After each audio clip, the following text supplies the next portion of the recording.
¿Qué tal? Muy buen día. Me da mucho gusto saludarles en este nuevo video, en donde vamos a charlar acerca de las corrientes jurídicas. Esto dentro del tema hechos, acto y sujetos del derecho, todo girando alrededor del concepto del mismo título que es el derecho. Los seres humanos desde hace siglos han tenido la inquietud de explicar los fenómenos o acontecimientos que suceden en su entorno natural o social. Es aquí donde la teoría juega un papel determinante, pues se trata de obtener nuevos conocimientos a través de una investigación metódica que permita dar explicación causal a los distintos fenómenos que lo rodean y con la pretensión de universalidad. El origen de la explicación parte de la observación de un fenómeno, la cual se le da una respuesta tentativa que se considera probable. Es una hipótesis, que más tarde habrá de ser comprobada o rechazada. El primer paso, por lo tanto, es la observación de un singular que se reitera, a partir del que se extraen las características constantes y comunes. Estos son los primeros principios: la observación de las características comprobables mediante los sentidos de una realidad común a todos los seres humanos que permiten la formulación de enunciados universales. Tras la constatación de la ocurrencia de un fenómeno, se busca su explicación causal con base en silogismos para establecer causas y consecuencias. Es así que el método científico nos permite dar confiabilidad a la explicación de los diversos fenómenos, gracias a su demostración empírica y silogística. Ya en el campo específico de la teoría general del derecho, también extraemos características constantes y comunes para explicar, por ejemplo, qué es el derecho y qué es lo que éste hace, tras la observación de las normas jurídicas y sus efectos, lo cual es formulado en enunciados universales que después son nuevamente contrastados con la realidad. Por esa razón, analizamos las características constantes y comunes de aquello a lo que se llama derecho y concluyendo que es una herramienta empleada para reducir las opciones del comportamiento humano sobre la base de premios y castigos. A partir de ahora, analizaremos las principales corrientes jurídicas que explican la validez del derecho. Comenzaremos hablando del ius naturalismo, acerca del pensamiento griego y romano. El ius naturalismo parte del estudio del derecho teniendo de referencia las leyes de la naturaleza entendidas como el orden perfecto, estableciendo el análisis a partir de la correlación entre las leyes humanas con estas leyes. Con mayor precisión, el autor Mazzini señala lo siguiente: el ius naturalismo no es lo mismo que el derecho natural, ni que la ley natural moral, ya que éste es el conjunto de principios de razonabilidad práctica dirigidos a la ordenación de la vida y la comunidad humana. Existe sin la teoría que lo estudia y sistematiza y puede ser conocido sin esta teoría, a través del simple conocimiento práctico espontáneo. Por su parte, la teoría de la ley o del derecho natural consiste en una serie de elaboraciones intelectuales en distinto grado heterogéneas que intentan explicar, precisar, desarrollar, justificar y sistematizar las líneas fundamentales y los preceptos centrales de la ley natural, y cuyos autores debaten activamente entre sí y con las teorías no iusnaturalistas. Dicho en otras palabras, el derecho natural y el iusnaturalismo se distinguen entre sí como las plantas de la botánica o los animales de la zoología, es decir, como el objeto de conocimiento del conocimiento que lo capta y explicita. De este modo tenemos en la antigua Grecia, con Heráclito, entre el año 535 al 575 a.C., la idea de que las leyes en las que rigen el actuar humano son las mismas en las que se basa el orden cósmico mutable.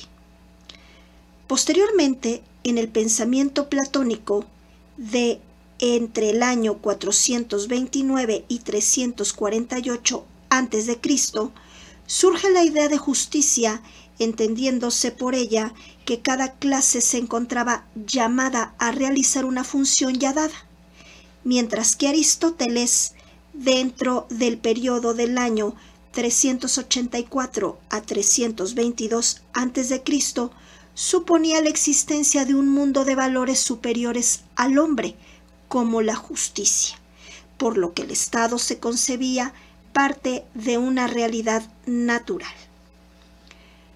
Por otra parte, entre los estoicos y particularmente Zenón, dentro del periodo del año 350 a 260 a.C., se señala que el derecho natural consiste en la ley de la razón, pues la divina se encuentra en todos los seres humanos, los cuales, al ser seres racionales, conducían su vida partiendo del derecho y la justicia, es decir, un estado universal guiado por la razón divina por principio de hermandad.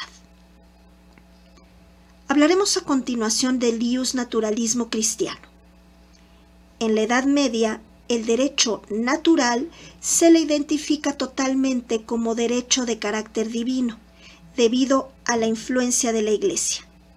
Santo Tomás de Aquino, que lo encontramos dentro del periodo del año 1226 al año 1274 de esta era, guiado por las ideas aristotélicas y tomando como base la idea de que el hombre siempre se conduce hacia su perfeccionamiento, reconoce 4 tipos de leyes: la eterna, la natural, la divina y la humana.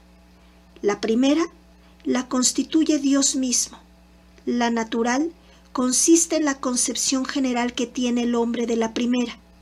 La divina es aquella revelada por Dios a través de las Sagradas Escrituras, y la ley humana como la ordenación de la razón para el bien común.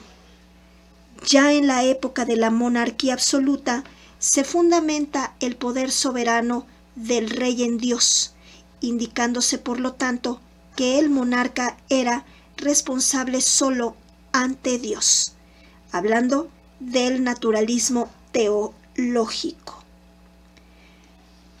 Cuando hablamos del naturalismo racional, podemos decir que esta es otra corriente que sostendría que el monarca tenía como limitante a su poder los derechos inherentes de cada persona, pues si bien el Estado se forma tras el asentamiento del ser humano en un territorio organizado, cediendo determinado poder, como hacerse justicia por propia mano, a cambio seguridad y paz, no es menos cierto que existen derechos que jamás podrían cederse al Estado, como la legítima defensa, la resistencia a la opresión y la vida, pues son derechos irrenunciables e inalienables.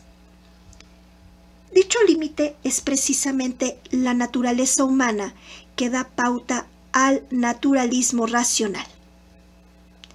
Podemos decir también que si el derecho busca regular la conducta del ser humano para lograr su convivencia pacífica y lo hace mediante la imposición de normas jurídicas, se vuelve necesario preguntar por qué debemos obedecer las normas.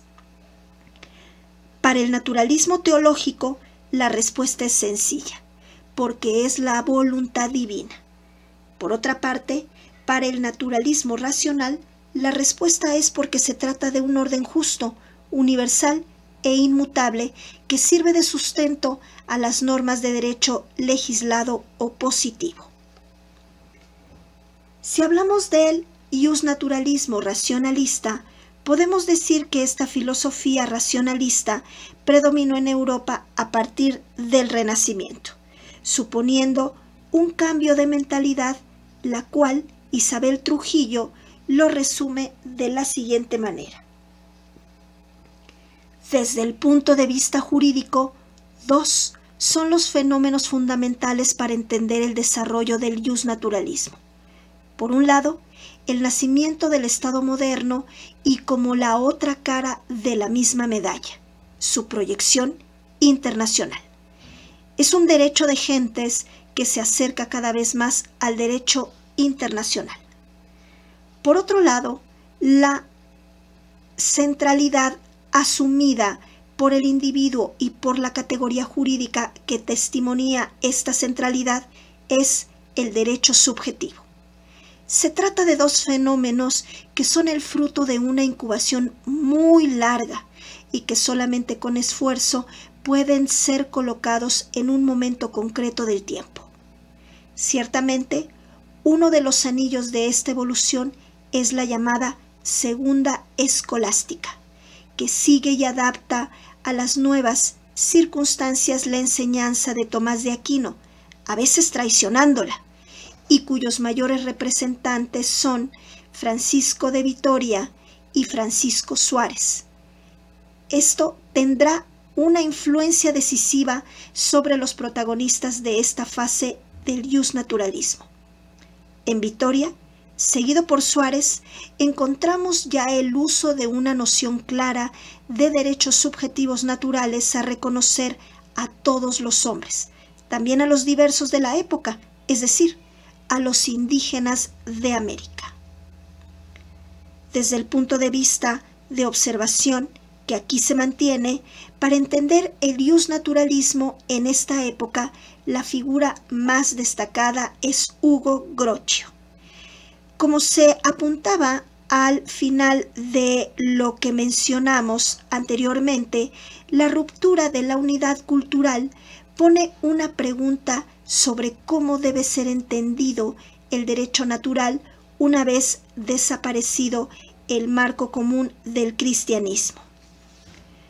Bajo este contexto, Grocio establece las siguientes postulaciones del derecho natural, que corresponden a lo que Aristóteles denominaba justicia correctiva, que son no tomar lo de otros, cumplir los acuerdos, indemnizar por daños causados y castigar al que lo merece. Conforme a lo anterior, el derecho es concebido como un instrumento político eficaz para evitar la anarquía y el caos. En su segunda etapa, el iusnaturalismo es garantizado por la separación de funciones, pues se entendía claramente que en un orden jurídico solo se crean leyes y se aplican leyes, cuyas bases se encuentran en las ideas de Locke. Esta tesis sería retomada más tarde por Montesquieu, autor de La división de poderes, en donde él ya mencionaba al poder ejecutivo, legislativo y judicial. Al analizar la sustancia de la libertad y tomando como base un estado de libertad e igualdad en el hombre, en donde se entiende que los hombres crean un pacto para el gobierno de las mayorías, se rechaza la monarquía absoluta y acepta la constitucionalidad o limitada, en la cual el legislativo debe garantizar y conservar la libertad y por consiguiente también debe haber otra autoridad que vigile a éste con base en el derecho natural y el ejecutivo tiene que estar separado del legislativo. Una vez establecido lo anterior, queda claro que para los iusnaturalistas el derecho es un ordenamiento dictado por Dios o bien por la propia naturaleza, conteniendo las siguientes características. Es intrínsecamente válido, esto es que vale por sí mismo, es intrínsecamente justo, quiere decir que no puede ser injusto, es axiológico porque contiene valores, es universal pues se encuentra en todas partes y es justo al dar a cada quien lo que le corresponde. La nueva cara del iusnaturalismo la constituyen los derechos humanos. Cuando hablamos del iuspositivismo, podemos encontrar a Augusto Comte, que es el fundador del positivismo moderno. Elimina todo lo absoluto sosteniendo la idea de que todo es relativo. Lo que le interesa es que en la ciencia todo sea demostrable para que exista. El positivismo fue un movimiento filosófico intelectual que se fundamenta en el método de experimentación, rechazando conceptos universales y sosteniendo como válido únicamente el conocimiento científico. Como resultado de la Revolución Francesa, el hombre y la sociedad se convierten en nuevos objetos de estudio para esta corriente. El iuspositivismo se desliga del naturalismo y sostiene que una norma debe obedecerse en la medida en que satisfaga los requisitos de forma y de fondo que le antecede a su creación. Por otra parte, presenta las siguientes características: rechazo del derecho natural debido a que se opone a toda fundamentación metafísica del derecho, separación del derecho y la moral, así como del ser y el deber ser, valoración científica del derecho, postulación de que el derecho es válido por su elaboración conforme a la norma que le antecede hasta llegar en última instancia a la Constitución.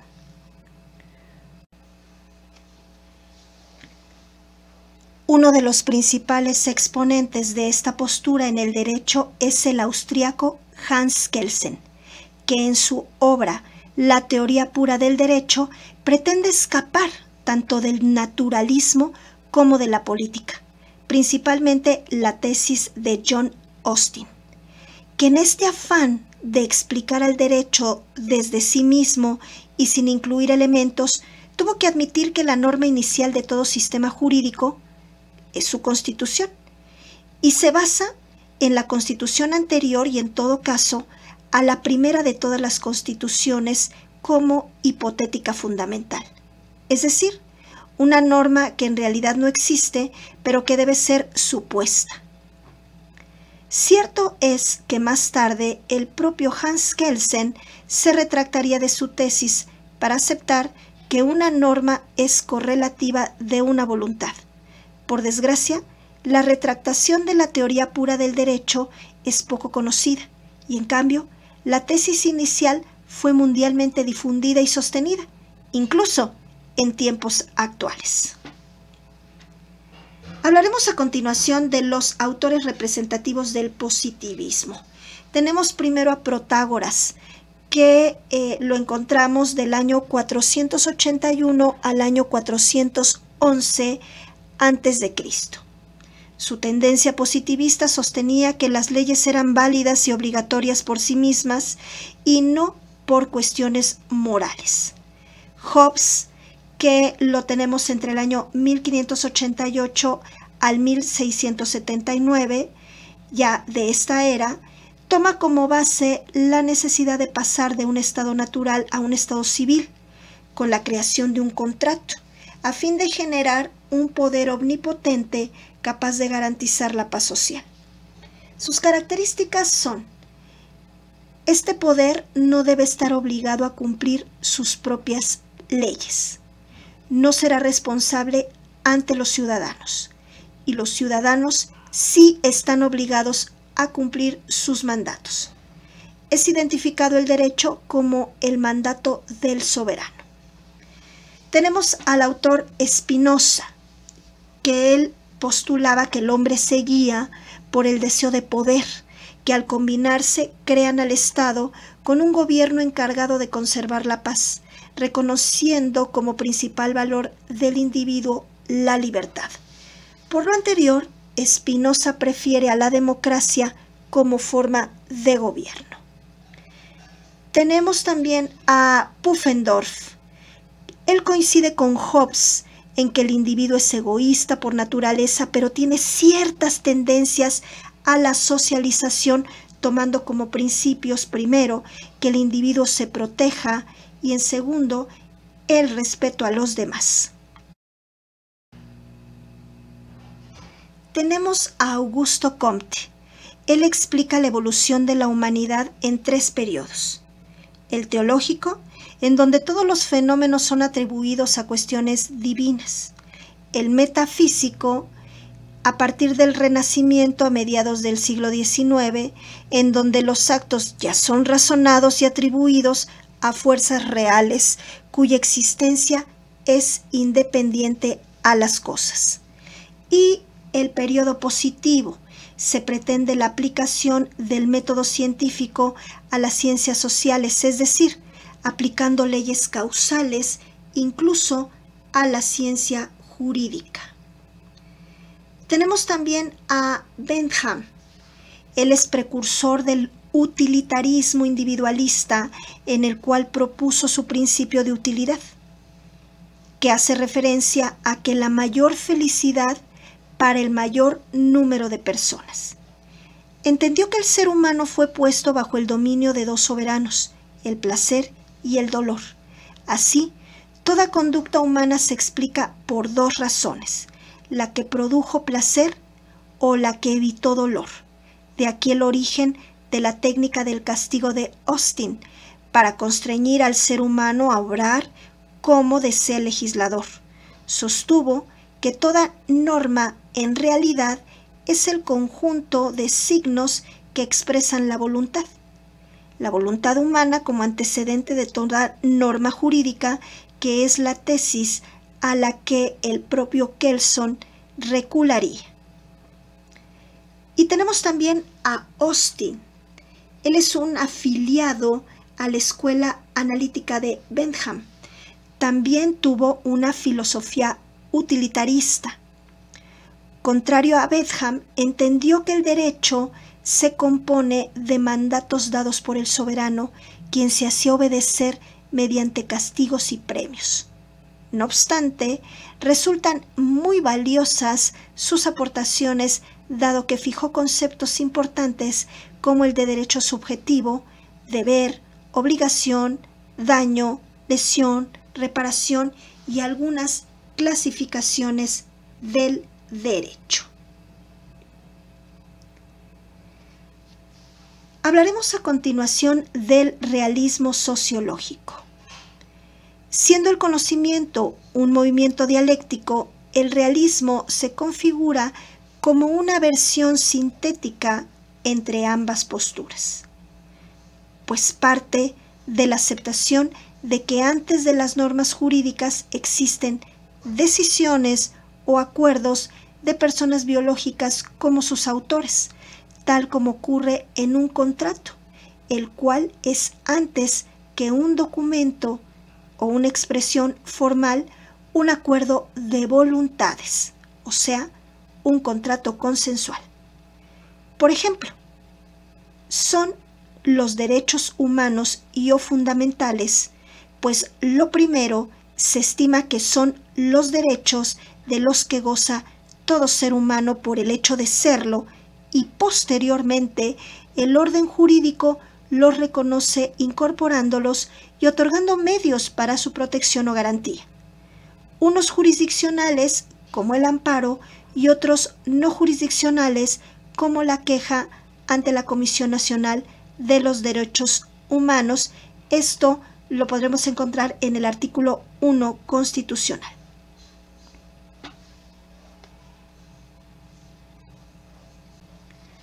No obstante lo que acabamos de mencionar, por más que el derecho a la vida no esté reconocido en una constitución, no parece racional considerar que por no estar legislado no debe ser respetado ni protegido.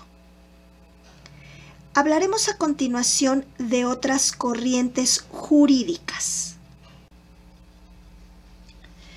Teoría marxista.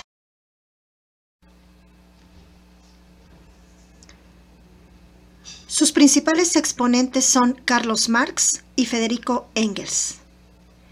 Las tres fuentes integrantes del marxismo son la dialéctica de Hegel, que es una doctrina del desarrollo y modos de producción, la teoría clásica inglesa de Adam Smith y David Ricardo, que indican que el valor lo da el trabajo, y el socialismo utópico francés, cuya idea era alcanzar la sociedad ideal. Marx y Engels concebían al derecho como el producto de fuerzas económicas, un sistema material de producción. Por lo que respecta a la historia, coincidían con Hegel en que esta era una lucha de clases sociales. Para Marx, el derecho de una época determinada se determinaba en función de las relaciones de producción de esa época. El Estado y el derecho surgen de las condiciones materiales de la vida de los pueblos y son manifestación de la voluntad de la clase dominante que detenta el poder, es decir, el derecho como instrumento del poder.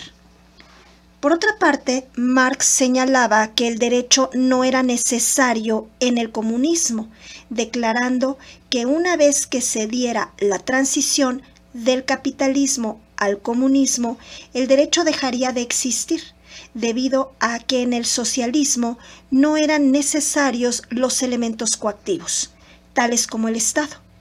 Esta postura fue aceptada como oficial en Rusia después de la Revolución de 1917. Stammler realiza la principal crítica a esta teoría, manifestando que el derecho no puede dejar de existir, ya que en la coexistencia de individuos es necesaria, incluso para el desarrollo de la propia economía.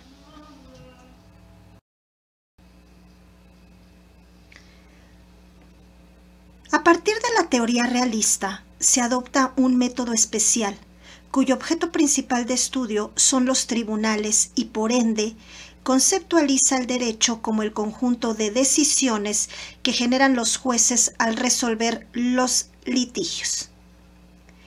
Llywelyn, que es un realista moderado, establece que para la creación del derecho debe observarse la conducta real de la sociedad. Y por el contrario, Jerome Frank, que es un radical realista, establece que el derecho aplicable a un caso concreto es solo aquel que se crea con la sentencia. Es decir, es un instrumento y, según este autor, hasta lo que el juez desayune puede determinar su sentido en la resolución. Cuando hablamos del realismo jurídico escandinavo, podemos decir que esta es una teoría que sustenta que a partir de los hechos existe la norma. La base de esta teoría la encontramos en el empirismo teórico inglés del siglo XVII, en donde no hay más conocimiento que el proporcionado por los sentidos. Para los realistas escandinavos, la ley solo existe en la medida que el juez crea la norma y los ciudadanos la aceptan de hecho, es decir, el derecho existente es el derecho eficaz, aquel cumplido por los ciudadanos y no el que está escrito en las normas consideradas válidas al haber pasado por un proceso formal. Consideran que si las normas no se obedecen, aunque sean formalmente válidas, no son derecho. Cuando hablamos de la teleología del derecho, pues podemos encontrar que sus raíces griegas corresponden a los vocablos telos y logos, es decir, razonamiento, y se comprende como la parte de la filosofía que estudia los propósitos de los objetos o seres, o bien a las doctrinas que analizan las causas finales. La relación entre el derecho y la teleología permiten el surgimiento de la teleología jurídica como parte de la filosofía jurídica, cuyo campo de estudio corresponde a los fines que persigue el establecimiento de un sistema jurídico. En este sentido, como aspecto metafísico, se establecen conceptos que constituyen en sí mismos las causas últimas de toda estructura jurídica, tales como la certeza jurídica, la justicia, la equidad o igualdad, entre otros. La teleología de una norma la encontramos en la exposición de motivos y en el efecto real y concreto que éstas producen. Se le emplea como técnica de interpretación de la norma cuando decimos que una u otra cosa era la intención del legislador. Hablaremos a continuación de la axiología del derecho. La axiología etimológicamente se compone por los vocablos logos, que se traduce como razonamiento o discurso, así como de la raíz griega axios, cuyo significado hace referencia a lo que es valioso o digno. Como disciplina científica, la axiología proviene de la filosofía, cuyo objeto de estudio son los valores, los cuales se entienden como las cualidades o propiedades que posee una acción, una persona o un objeto y que se consideran positivas, siendo los antivalores su antónimo. Entre los temas de estudio de los valores se encuentra el aspecto intrínseco y extrínseco que éstos poseen, resultado de la evolución de dichos valores en el tiempo y como consecuencia además de la relación entre las diversas ciencias en cuanto a la significación que adquieren para cada una de ellas. En el caso de la ciencia jurídica, la relación con la axiología permite establecer parámetros para considerar al derecho como un sistema que permite la convivencia social de tal manera que se crea un sistema axiomático que ordena, categoriza y formula una jerarquización de los valores que se persiguen con la integración y conformación del sistema jurídico. El derecho es una herramienta y como tal puede ser axiología o no. El derecho no es per se un valor, pero al incentivar o prohibir conductas persigue determinados valores. Por ejemplo, la norma que prohíbe el fuero en el artículo 13 constitucional y la que da protección a quienes ocupan ciertos cargos en la administración pública se presentan como antivalores, pero es claro que la norma persigue un fin, útil al menos para el legislador como su autor, quien se protege a sí mismo. Por ello, es importante entender que la norma en sí misma no es un valor, pero lo puede perseguir o no, dependiendo del autor de la norma. Hablaremos a continuación del derecho, de la moral y la justicia. Sobre las relaciones que hay entre estas categorías, Kelsen señala lo siguiente. ¿Qué es lo que realmente significa la afirmación de que un orden social es justo? Significa que ese orden social regula la conducta de los hombres en una forma satisfactoria para todos, de tal modo que todos se encuentren en él su felicidad. La aspiración a la justicia es el eterno anhelo humano de felicidad. Justicia es felicidad social.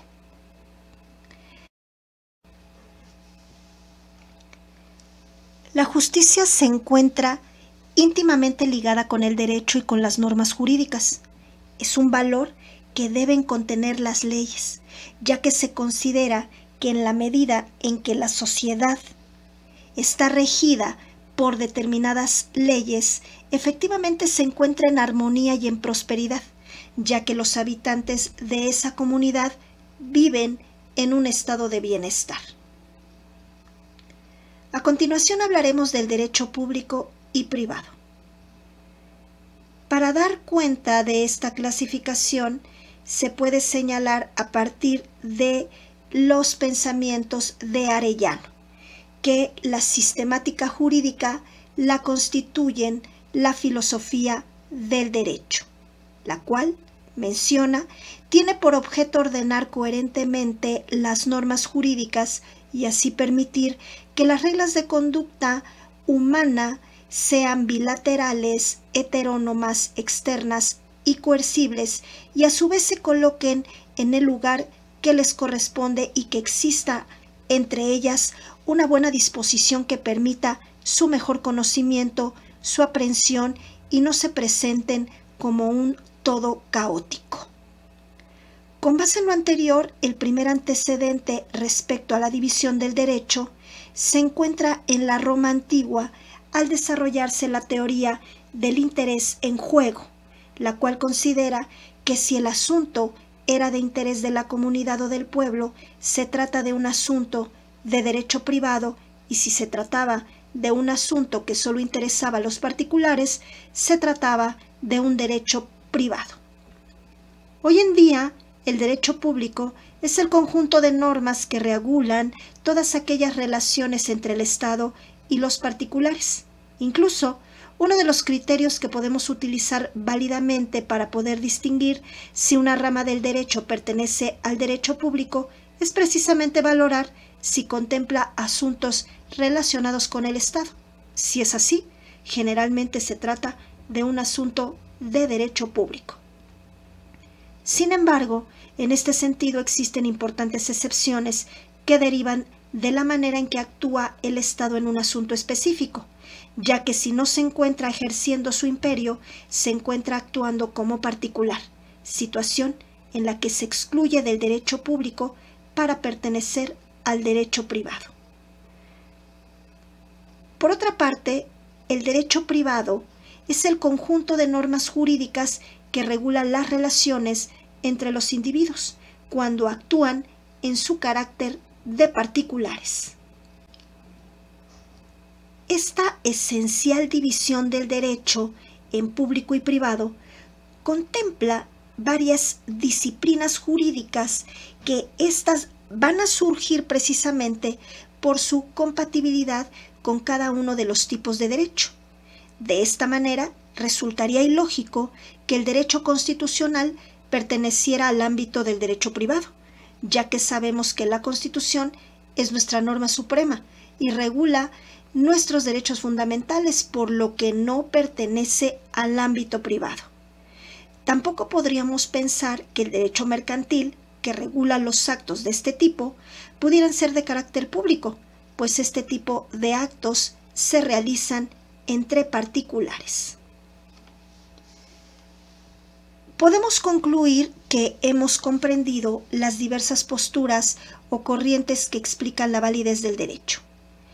El naturalismo racional, porque lo considera al ser humano. El naturalismo teológico, por considerarlo de origen divino. El positivismo, por ser válido en la medida que satisface las condiciones que hacen surgir a las normas. El realismo sociológico, que presenta un carácter más empírico que ideal y lo explica por lo que es y no por lo que debería ser.